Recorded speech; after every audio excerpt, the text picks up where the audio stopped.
The world is pretty crazy right now, but one thing that remains is the magic of Disney. So even though the world is still kind of off kilter and it's a little earlier than we had expected, a really good deal popped into our laps lately and we could not pass up a trip to Disney. And for this trip, I decided to bring my little buddy here, little Baby Yoda or Grogu, whatever you want to call the child, and I was going to take him with me and carry him around the parks.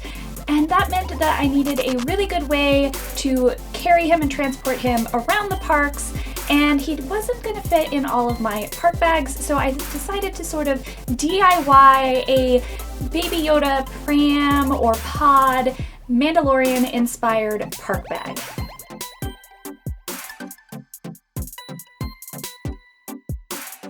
I always put a lot of planning and thought into my Disney outfits, and that includes my park bags. What I put in my park bags, which bags I'm going to wear on which days, how many am I going to take on each trip. So I knew I had to put a lot of extra thought into this one because it had to be a sort of recognizable look, or why bother, but it also had to be practical, most importantly.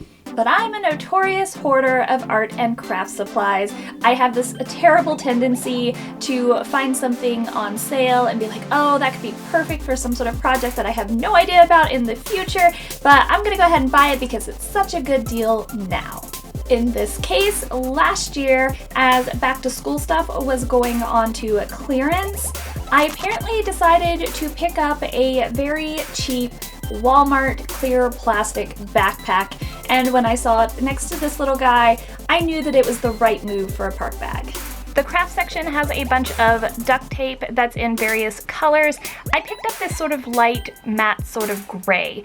I know it's not the exact color of the pod, but I think it's fairly reminiscent of it. And like I said, I'm just going for sort of an inspired look, not an actual direct copy, because that just isn't going to work anyway.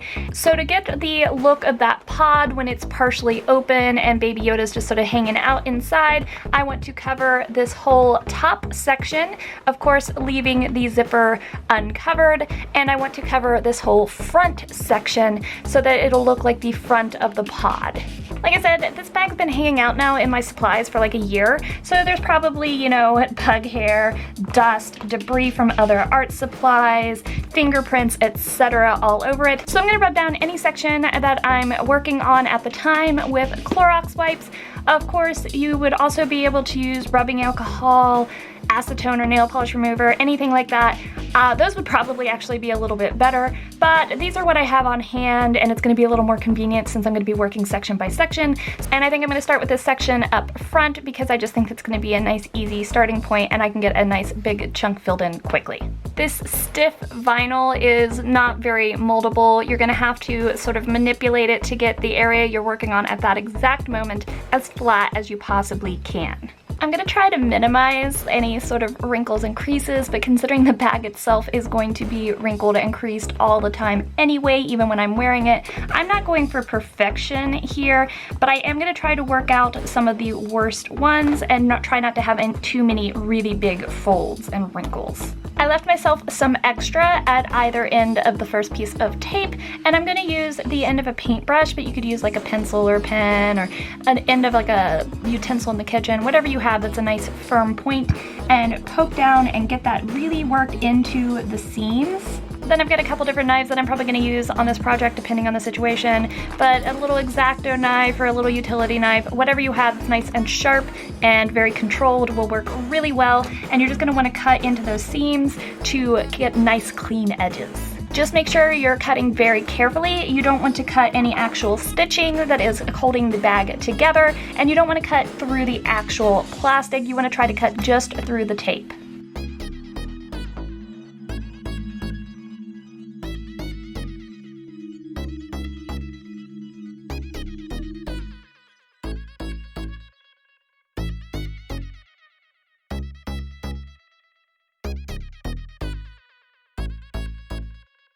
Now I just want to go over all of my seams and really push them down, make sure there's no gaps or anywhere that's going to be poking out that might peel off later. So I'm just taking my finger and pushing all of those little edges down really, really well right now.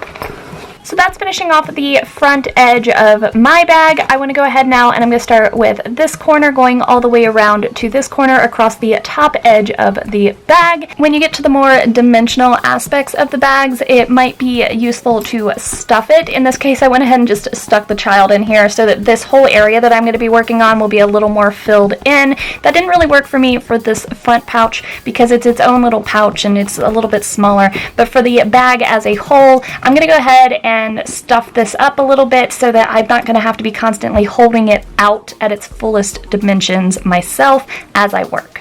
So I've covered the front pocket, and I've covered the entire bottom, and I've covered the bottom portion of each side. Now, I was trying to do one long piece all along from the bottom, all across the top, back across the bottom, and that just ended up being ridiculously wasteful. Going around corners on a project like this, like the bottom edges of the bag or across the top, really not very fun and really not easy. In all the manipulating of the roll of tape, the bag itself, whatever excess tape you've pulled off, when you're moving the bag itself to go around those corners, I was just finding that I was messing the tape up a lot, having to start over, and just ended up wasting a whole lot of tape.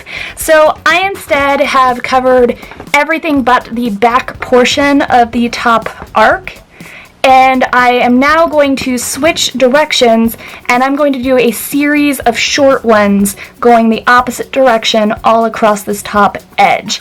I just feel like that's going to give me a lot less waste, a lot more control, and I will end up with an okay end-up look that way without having to waste a bunch of tape just messing up in all the corners, because as you can see, these arcs really collapse a lot. So when you're trying to hold them smooth with one hand and hold the tape with another, it just ended up being a lot of very bad decisions on my part. So unless you're ridiculously ambidextrous, I would recommend trying to do shorter pieces whenever you can. It's going to end up with a lot neater end result than saving your long pieces for the big flat edges that don't move around quite as much on you.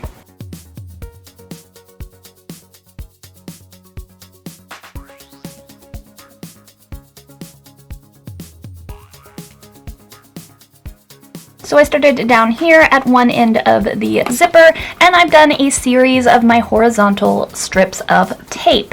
Now I've gotten almost to the top, and I've decided I'm going to go ahead and start at the other end of the zipper and work my way up there so that I can end up somewhere kind of nice in the middle with a central piece of tape, rather than going all the way to the far edge of the zipper and finding out I have some kind of weird spacing issue.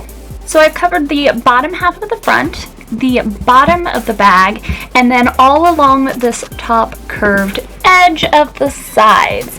And as you can see, it's really starting to come together with my vision. At one point, I had contemplated getting a solid bag of the correct color and then cutting out this section to be the open portion of the pod, but then obviously that's a big area that's open and I'd have to worry about things falling out, so I wouldn't actually be able to use this as a functional bag that way. So that's why I got the clear bag, and I think you can start to see the basic shape and design idea of the pod coming through in the inspiration. But as you can see, you can definitely see through the bag, and I am not a big fan of that because I feel like if I'm wearing, say, a brightly colored shirt and I'm carrying around this backpack, that's clearly going to show through here and look kind of funky. So originally I had thought that I would put the duct tape on the inside of the back portion so it would be the correct color, but as you can see through the clear portion of the bag to the sides, and that is clearly a different color than the visible portion of the tape. So I'm going to go ahead and cover the back of the bag with the tape so that it'll look the same from the sides across the back on the inside of the bag.